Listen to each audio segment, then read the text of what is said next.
Waheguru Ji Ka Khalsa, Waheguru Ji Ki Fateh. Welcome to this segment of Coach Gurbani's a-sabad-a-day.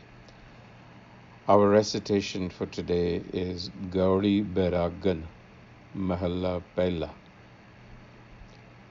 Harni Hova ban Basa, Kand Mool Chun Khao, Gur Prasadi Mera Sah Milai, Var Var Hau Jao Jio. मैं बनजारन राम की, तेरा नाम वखर वापार जी। कोकिल होवा अंब बसां, सहज शब्द विचार। सहज सुभाए मेरा साव मिलै, दर्शन रूप अपार। मछली होवा जल बसां, जी जंत सब्बे सार। उर्वार पार मेरा साह वसै, हाउ मिलोगी बाहे पसार। नागन होवा धर वसां, शब्द वसै पौ जाए। नानक सदा सुहागनी, जिन ज्योति ज्योत समाए। Fairly short passage, but rich with symbolism and metaphor, as we will see. The essential message here is, मैं बनजारन राम की, तेरा नाम वखर वापार जी। Rahau. Banjaran, trader. I am a trader of the Ram self. Self-knowledge is the commodity of my trade. Tera naam vakhar vapar ji. So Guru Nanak has used many a metaphor from agriculture, farming, and trading. We have to remember that the trading community, his family came from a mercantile community, and they were also involved with agriculture.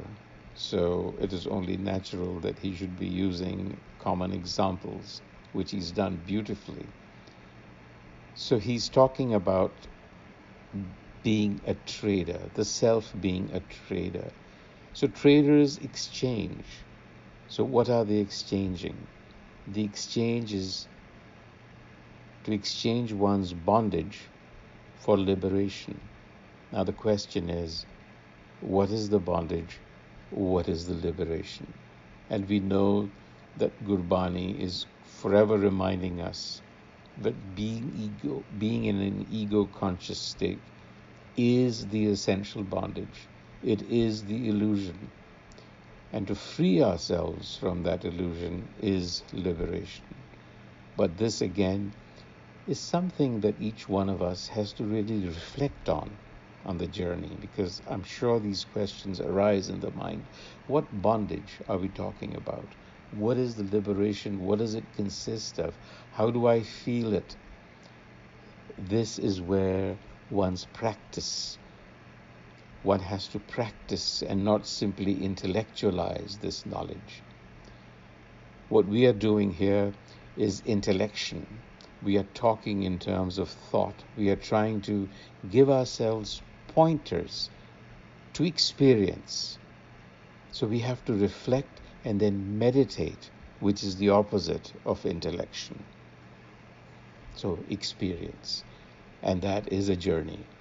So one is encouraged to continue this journey to understand what is being instructed.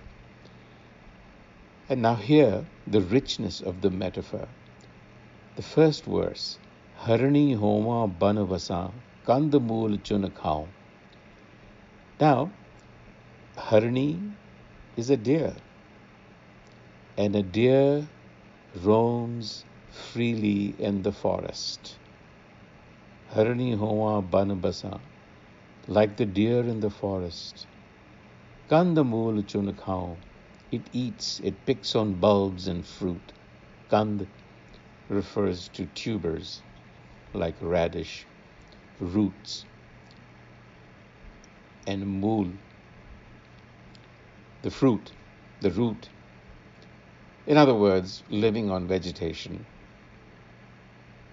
And then the Guru says, Gur Prasadi Mera Sao Mila, Var Var Hao Jao Jio. I submit myself over and again to the Guru Enlightener, through whose benevolence and through whose benevolent insight my sovereign self was found. So one has to wonder, what is the relationship here between the Harni that was mentioned in the first line and Gur Prasadi Mera Sao Mile? At first glance, it doesn't appear to connect.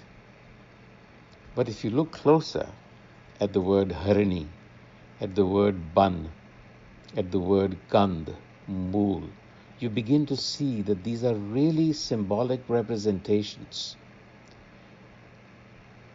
Harni, for instance, of course it means a deer, but it also means to be freed from. To be freed from. And the self, as we know from Gurbani, is often referred to as Hari, Hari Haran, one that seizes spontaneously and frees us from bondage. So look at Harni as also to mean, implying freedom, to be freed from. Ban. Ban, of course, means a forest, but it also in Gurbani is used for suitable. Tohe ban aaye, palle amardas, tohi teri upama, tohe ban aaye. And in several places, that your fame is suitable to you. So in the sense of being suitable, it is also used in the sense of being tied down, ban jana. It is also used for to be at one with, sagal syo hamari ban aayi. So we should look at the symbolism of these words. Kand, even though it means a bulb or a flower or a tuber, also means sustenance, support. It implies sustenance. And the root, we know, implies the self. So if we look at it with these inner symbolisms, this could read as to be freed and to be at peace as a result of feeding on the food of self-knowledge. That is what Guru Nanak is saying. That I bow myself, I would submit myself, I would undergo the tutelage of the Guru over and over again, because it is through its insight that I was freed, Harni Hova, Basa, and was at peace through the sustenance of the self-knowledge. So one is offering here an alternative transcreation of this verse. And then, of course, there are other examples. In verse 2, after the Rahau, he says, Kokal Homa Amba Basa, Sahaj a-sabad-a-day, Sahaj subhaye mera saho mile, Darsana roop apar. Kokal Homa, if we were to translate it literally, like the black cuckoo, which is a bird in the Indian subcontinent. Kokal Homa, like the black cuckoo, singing atop the mango tree, Amba Basa, because this bird has this linkage with the mango tree, and the story around it is that it comes and lands on a mango tree and then sings and gives out its very mellifluous sound. So, like the black cuckoo singing atop the mango tree, Guruji says, I lovingly dwell on the mango tree of the Guru's company, Amba Basa, and with spontaneity, sehaj, I'm immersed in the sabad, the discourse of the Guru enlightened. Sehaj subhai mera saho mile. You will notice that in these verses, the first part is the metaphor, and in the second part is the outcome. So sehaj subhai mera saho mile, with spontaneity. The emphasis in Gurbani is on spontaneity and intensity, not on external ritual. So it calls for attention. So it says, with spontaneous attention, I'm immersed in the sabad, the discourse of the Guru Enlightener, and it is through this spontaneity and intensity that the vision and form of the transcendent sovereign is possible. Sehaj subhai mera sao mile, once you find it, then darsana roop apahar. You get that vision. So remember here that this verse is rich in the metaphor of a mango tree. This could be read then as singing and glorification of the indwelling Supreme Self. Now let's look at the third verse, where he's using the symbolism of the machli, fish. Machli Hova, like the fish in water. Basa, I swim in water. a-sabad-a-day, the protector, the keeper of all species. So, jal, water, is also used to mean to burn, jalajana. But water also symbolizes divine knowledge. It symbolizes Amrit. It symbolizes Nam. So what is being said here also is to understand that like the fish swims in water, I am swimming in the water of knowledge. In other words, it is this that is brought forth and contains all life. The sovereign. Urvar par mera saho vase. Here's the hint. Urvar means here. Urvar suggests the earth. Urvar also suggests fertility. Par, of course, means beyond, transcendent. So, Urvar par mera saho vase. My sovereign is present in the body. It is also present in the transcendent realm, beyond the physical. It is revealed and it is concealed, both. Nirgun ab sargun vi ohe. And I am in its embrace, just as the fish is in the embrace of the water.